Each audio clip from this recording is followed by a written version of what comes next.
In today's episode of the Daily Brief, I'll talk about two interesting stories. I first talk about how the H1B rules affect India's IT industry, and finally, I talk about France's debt crisis. Welcome back to the Daily Brief show by Zerodha, where our aim is to simplify the biggest news in the financial markets in a way that's one level deeper as compared to news channels. I'm your host Akshara, and today is Tuesday, 23rd September.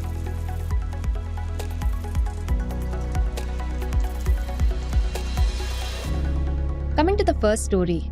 So, for the last couple of decades, Indians had their own version of the American dream. If you learnt your way around a computer and worked hard enough, someone would lay a path for you to American shores. It was the dream. Finding an employer that would fund your visa, letting you live a life that only the world's richest country could offer. But last week, that dream took a terrible dent. The US just hiked the one-time fee for all new petitions, but not renewals, of its most popular visa, the H-1B, from about $2,000 to $5,000 to a staggering $100,000. Suddenly, simply trying to get into the US costs almost a crore. Nobody is as badly hit by this as Indians. We make for roughly 3 of every 4 H-1B visas that are granted. But this doesn't just hit Indians' dreams of a better life. They might hurt our domestic IT services firms. They are, after all, some of the biggest recipients of H-1Bs in the world, with business models that rely heavily on these visas. Now, this is hardly the first time that Indians have suffered a shock from US visa rules, and Indian IT knows this all too well. This is, more than anything, a story of how businesses adapt to geopolitical uncertainty. Let's dive in. So, why do our IT companies rely so much on the H-1B visa? Well, companies like Wipro, Infosys, and TCS make most of their revenue from American clients. Most of what they do can be done from anywhere in the world, but there are a few tasks, from understanding client workflows to maintaining critical systems, that require their physical presence. And so these firms deploy a few software engineers to client sites in America. For many Indians, this was one of the biggest perks of joining such a company. An Indian software engineer that earned approximately $30,000 annually in Bengaluru could perhaps find the opportunity of being embedded at a Fortune 500 company in New York. Apart from the experience, it would also net them a salary bump for the higher cost of living. The IT firm, meanwhile, would bill $150,000 to $200,000 per year to their client, a good profit on each employee they sent. This is called the on-site offshore model, and it brought fat margins for Indian IT firms.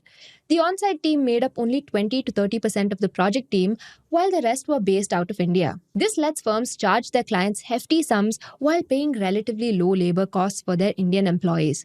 Infosys, for instance, only has 3.3% of its employees on H-1B, but they generated 11.5% of the company's revenue. However, with the $100,000 fee, the economics of H-1B are completely broken. Unless you can see a profit per worker that's substantially above $100,000, there's simply no point in attempting this route anymore. This weakens the very foundation of the on-site offshore model. So, what made the H-1B so critical?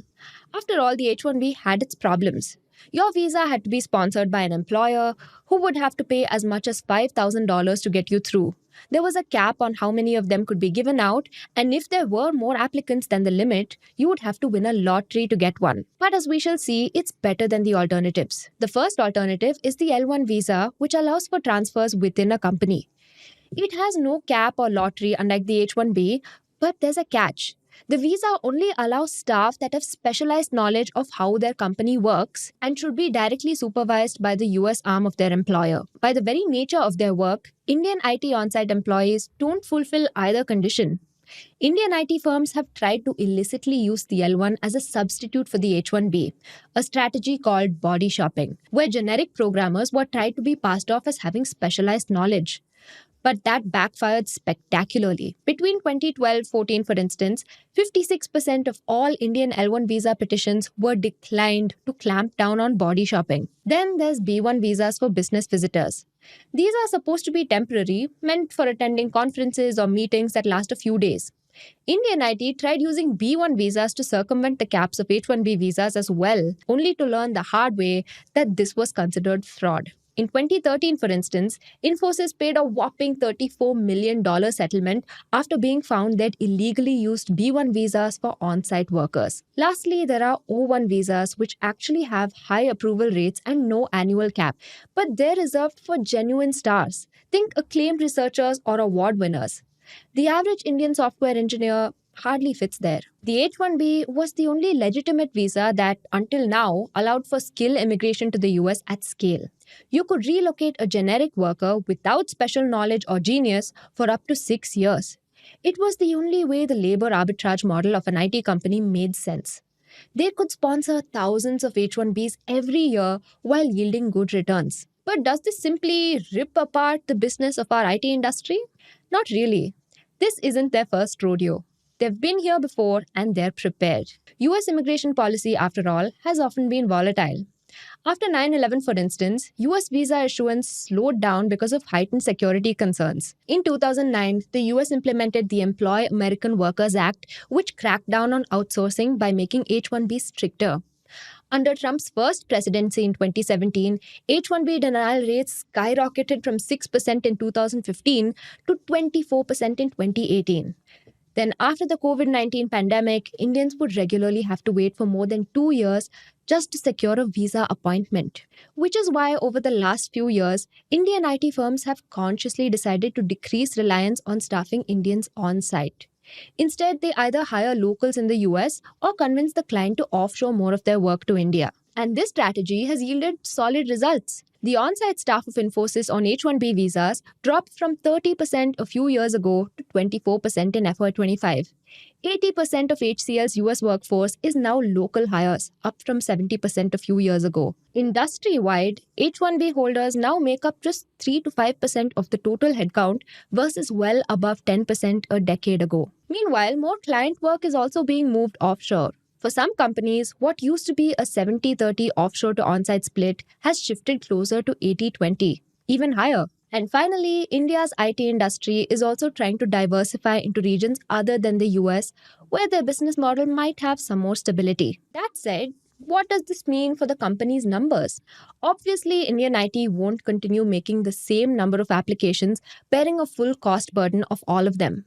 They'll begin rationing visa applications for where it really makes sense. And because of this, many analysts expect the margin hit from new visa applications due FY27 to be fairly low, 0.5 to 6% of the projected profit after tax in FY27.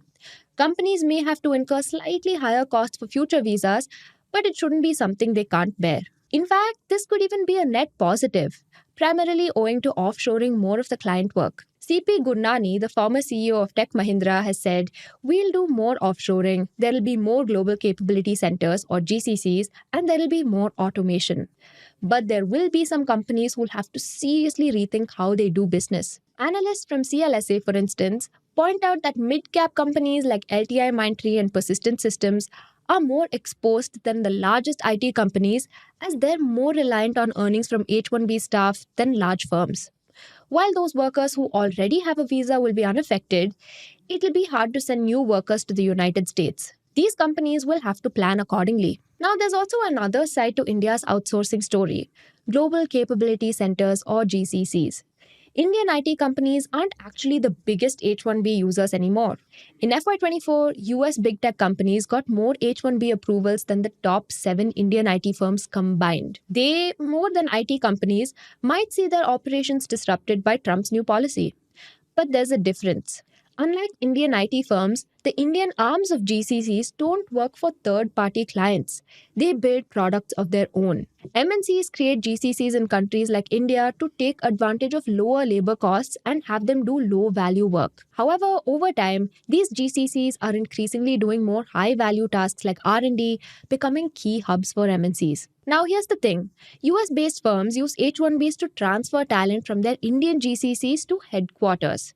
This lets them source top performers from a large pool of solid, cost-efficient tech talent. So what does the $100,000 fee do to this? There's no way to know for sure, but a recent Times of India article argues the $100,000 fee might just accelerate this boom. If it costs 6 figures to bring a talented engineer from Bengaluru to Seattle, Might it make better sense to hire more engineers in Bangalore and move all the work here instead? Unlike Indian IT, there are no contracts on the line. An inability to export people doesn't put contracts at risk, and to them, it's purely a cost proposition. If it becomes much harder to bring workers to the US, the economics might just favor a new India office. The irony is palpable. Policies aimed at protecting American jobs might end up pushing more high value work out of the US. Maybe the new H1B rules may not make much of a difference to the survival of the Indian IT industry. It does, however, point to a darker geo-economic direction the United States wants to take, one where it tries clamping down on services exports to the US altogether. At the same time as this clampdown, the United States is also debating the HIRE Act, which, if implemented, will put a 25% duty on US companies that outsource jobs in tech. The US is, in a sense, trying to reverse the process of globalization, keeping as much business as it can within its borders. Can it succeed? We're not sure, but it can do plenty of damage even if it fails. That said, every crisis presents a hidden opportunity. And for all we know, this might be one for us. Indian IT, it seems, is already prepared for any eventuality, including changing its business model. Meanwhile, the government is already taking steps to ensure further support for our GCC ecosystem. The H1B's new price tag may have priced out the Indian dream of reaching America, but it might just bring America's work to India instead. Now, coming to the second story. Another prime minister has fallen in France. Less than a fortnight ago, François Bayrou became the country's second prime minister to resign in less than a year. This wouldn't be so worrying if what we were seeing was just political drama. But the world's seventh largest economy is caught in a cycle of utter misery. Its unending political paralysis is holding it back from pursuing much needed reform, fueling ever greater levels of economic deterioration, which make its political problems even worse. And this deadlock can't carry on indefinitely. The country is already spending well beyond its means. Its fiscal deficit touched 5.8% last year, almost double Europe's prescribed 3% limit, while its overall public debt is accelerating so rapidly, slated to reach 116% of GDP this year. Investors haven't taken kindly to this. In fact, the crisis has become so bad that France's biggest corporations are now considered safer bets than the French government itself, with the bonds of companies like L'Oreal, Airbus, and AXA trading at lower yields than French sovereign debt. Fitch recently downgraded its credit rating from AA- to A+. This is the story of how France, one of the biggest industrial powerhouses of the modern era, found itself in a moment of reckoning. Let's dive in. The problems of today's France arguably lie in a social contract it formed in a very different era, in the glorious decades that followed the Second World War. This was a period of profound change. After losing many decades to subpar growth between two horrible wars, France's economy finally took off, growing at over 5% a year for nearly 3 decades. Within a single generation, the country urbanized, modernized, and became almost universally affluent. This created a society where workers gained immense power. And as they gained a political voice, they set out on a grand mission to create a more just society. Those choices secured an exceptional standard of living for the French people. It also, however, locked the country on a path of unsustainably high public spending combined with a sharp loss in economic competitiveness. So France evolved a social model called l'État-providence, or the provider state. The state, it was believed, had a duty to protect all citizens against the primary risks of life: sickness, old age, family-related costs, and unemployment. It began in the late 1960s. And until then, the country's focus had been on setting up massive, state-owned national champions across sectors, often run at the expense of workers. By the end of the 1960s, however, French workers embarked on a series of massive, nationwide protests that the state didn't like. Over the 1970s, it enacted an ambitious set of worker-centric labor reforms, which included a high minimum wage, extensive unemployment insurance, restrictions on firing, and more. But by the 1980s, France was beginning to stagnate. The limits of its state-led economy were becoming clear. The government could create an industry, but surviving an increasingly global marketplace was beyond its ability, and they had run into a dilemma. With workers becoming all powerful, they couldn't risk reforms that would hurt them. But they had little choice. The company had to privatize its industry, even though it could have meant political suicide. And so they struck a compromise that scholars have called social anesthesia. Even as it closed down factories and deregulated markets, the government floated a series of policies, like massive pensions and income guarantees, that would pacify the worst hit. More bargains were struck over the years, and by the 2000s, the French government promised people everything from universal health coverage to 35-hour work weeks. This was arguably a success. France liberalized with relatively little social upheaval. And over time, these choices secured an exceptionally good quality of life for the French people, who enjoy a lot of leisure time along with exceptionally low levels of inequality. This ambitious program, however, came with major trade offs. France's social anesthesia era set expectations for how the government was to act. De-risk people from shocks of all kinds, or the people would protest. And that has proved to be a hard compromise to keep alive. For one, this has locked France into a cycle of endless spending. France spends 57.2% of GDP through government channels, one of the highest rates of spending in the entire world.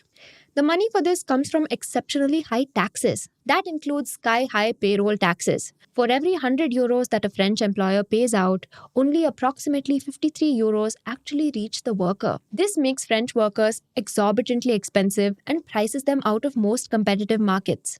Its policies also sucked away the vitality of French industry, pushing the French economy into a state of deindustrialization. In 1975, for instance, France's manufacturing sector made up approximately 19% of its economy. And today, that has nearly halved to 10.3%, with 2.2 million industrial jobs lost in the process. Germany, in comparison, has maintained its manufacturing base at roughly a quarter of its GDP. France's extensive labor protections have also made it extremely hard for regular people to land a job. While they can't clearly benefit those with relatively stable, well-paying jobs, for those on the fringes of France's labor force, they're a barrier to employment, like those working menial jobs or young people just entering the workforce. The French labor force is now in a dual market. Much like in India, many French workers are only hired for temporary or contract roles and find it incredibly hard to land permanent jobs. And that's the irony of France's current situation. Despite heavy social spending, an increasing number of French workers, especially blue-collar workers, are in deep distress, feeling left out of the French economy. Until the 2000s, France's model seemed sustainable. In a world that was experiencing incredible economic growth combined with low interest rates, its level of spending seemed sustainable and even desirable. Before 2008, France's debt stood at a manageable 60% of GDP, below most of Europe and about the same as the eternally conservative Germany. The global financial crisis of 2008 marked a turning point. When the contagion first spread from America to Europe, most of Europe was caught in a prolonged economic nightmare. But the choices each country made over that time sealed their fate in the years to come. France kept spending its way through much of the Eurozone crisis. Its public spending as a share of GDP regularly exceeded the rest of Europe by as much as 7 to 10%. Most of this was fueled by debt, and the country's public deficits crossed the 3% European limit almost every single year. This expansion of debt set an unsustainable baseline for the country. Despite spending, however, by 2017-18, it still felt like the French economy was refusing to take off.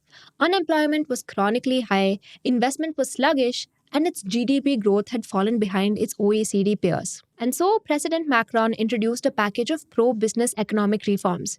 These were broadly targeted at two things. One, easing labor laws and boosting hiring, and two, reducing taxes. Politically, these reforms were tough to sell. The French working class had just seen a decade of economic malaise and deindustrialization, and this seemed like an unacceptable pro-rich turn. People took to the streets in what were called the Yellow Vest protests. Fiscally, too, it was a gamble.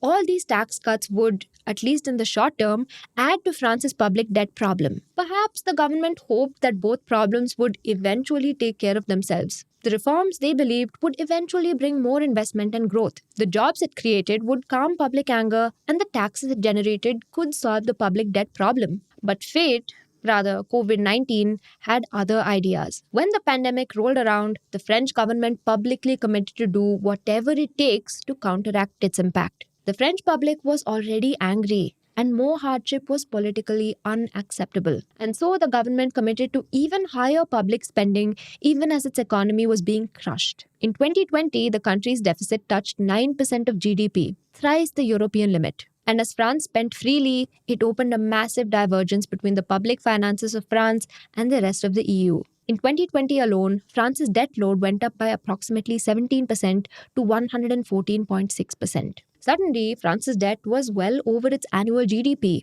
and has remained there ever since. The rest of the euro area, meanwhile, has maintained a more manageable debt to GDP ratio of approximately 90%, with Germany at approximately 60%. Those problems didn't end with the pandemic. Back when pandemic era inflation had sent prices skyrocketing, France used tax cuts and price caps to try and keep energy prices stable while the state paid for the shortfall. But even as the disease subsided, those energy bills simply kept climbing. The Russia Ukraine war cut off Europe's access to cheap Russian energy, and France's commitment to stable energy prices became increasingly hard to keep up. In 2 years, by the end of 2023, it ended up spending another 100 billion euros just to cover rising energy costs. So, this is where France is stuck. Its debt burden is exceptionally high, and most of that borrowed money is going into social benefits like pensions. Consider this: 14% of the country's GDP goes into servicing its pension program. The social contributions France receives for pensions is much less than what it spends on them, creating an annual shortfall of approximately 70 billion euros a year. Politically, rolling back that spending is impossible. Its debt burden, meanwhile, is only increasing. And as per government forecasts, interest payments on France's debt are projected to reach 75 billion euros by 2026, making debt service the second largest item in the national budget. In fact, France has to take on new debt simply to pay back its old debt while keeping the lights on. As per the European Commission, France's gross financing needs, which is the amount it will have to borrow each year, will be 24% of its annual GDP. At that rate, its debt will touch 130% of its GDP by 2034. In an ideal world, France would grow its way out of its public finance problems. At least in the short term, however, that's unlikely. After a couple of years of middle of the road growth, hovering around 1%, the country is now seeing a sharp deceleration in GDP growth. The French central bank, for instance, expects the country's GDP growth to slow down to just 0.6% over 2025. There is currently a sense of pessimism across all quarters of the economy. The French public is holding back on spending, and at the same time, with all the uncertainty and weakness we're seeing in global trade, France's exports are likely to contract sharply this year, pulling the country's GDP down by 0.5%. Its world-famous lifestyle businesses, from its wine and spirits makers to its fashion industry, are hurting under the doom and gloom across the world economy. And in the face of these many problems, its private sector isn't confident enough to invest into its economy either. There is no economic engine, it appears, that's rushing in to save France. And that brings us to the ouster of François Bayrou. Because on top of its profound economic challenge, France faces a political challenge which makes it difficult to break out of this situation. It began in 2022 when President Emmanuel Macron, after winning the presidency, immediately lost his parliamentary majority. His centrist coalition was forced to govern without a clear mandate, relying on opposition support. And the limits of this arrangement became clear the very next year. With deficits running out of control, Macron tried to raise the retirement age from 62 to 64. And the country erupted in another round of strikes and protests. Macron's government was forced to push the reforms through without a parliamentary vote, but that only eroded his political capital, deepening public anger. And by 2024, things had deteriorated dramatically, with the far-right National Rally, or RN, once considered a fringe political outfit, emerging on top at the European Parliament elections. This is when Macron made a high-stakes gamble, dissolving the National Assembly and calling snap elections. It backfired. The country elected a hung parliament split between three blocs that refused to see eye to eye: the left-wing New Popular Front Alliance, the centrist Ensemble Coalition, and Marine Le Pen's far-right RN. None of them are close to a majority, while their ideological differences make it impossible to work together. The country has been cycling through prime ministers and struggling to implement reforms. When Prime Minister Michel Barnier proposed austerity measures late last year, his government fell after France's first successful no-confidence motion since 1962. And while Prime Minister Bayrou survived a series of no-confidence votes earlier this year, he's now on his way out as well. Now, France has always prided itself on being different. as a third way between capitalism and state socialism. But now it's caught in an impossible trilemma: a steadily worsening fiscal picture, a social contract that passed its expiry date, and deep political paralysis. The country remains one of the world's preeminent economies, and we don't expect it to collapse anytime soon. It does, however, face a grinding decade of compromise and decline. Their predicament, however, is not unique. Countries across the world have made promises over the last few decades that increasingly look impossible to keep today. How France navigates this collision, perhaps, may set the template for everyone else. Now, coming to the tidbits. KKR has acquired a majority stake in Maitra Hospital in Kozhikode, its third healthcare buy in Kerala after Baby Memorial Hospital. The deal will help expand Maitra services, including a new oncology center, and increase its bed and ICU capacity under KKR's India Healthcare platform. Now, coming to the next tidbit. Yes Bank, backed by Japan's SMBC, which just acquired a 20% stake, is preparing to enter India's $1 trillion wealth management market to tap the growing ranks of high net worth individuals. The bank plans a joint strategy with SMBC over the next 3 years, while also expanding loans, branches, and services as India's affluent population surges. That's all the news I have for you today. Thank you so much for watching, and see you in the next one. Disclaimer: this content is for informational purposes only. None of the stocks, brands, or products mentioned are recommendations or endorsements.